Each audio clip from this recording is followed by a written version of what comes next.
Hey YouTube, just want to talk to you about my 2001 Dodge Durango. I just picked it up yesterday, and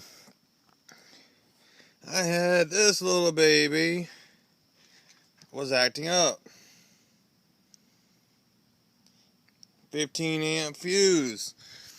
My radio did not work. My interior lights didn't work. My trip odometer kept resetting itself. And the problem was this fuse right here. And that is fuse number 1, the interior lamp.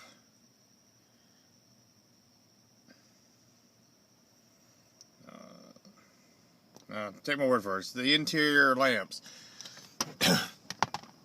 So all you gotta do is to get this one out is you just pinch, grab, and then you just kind of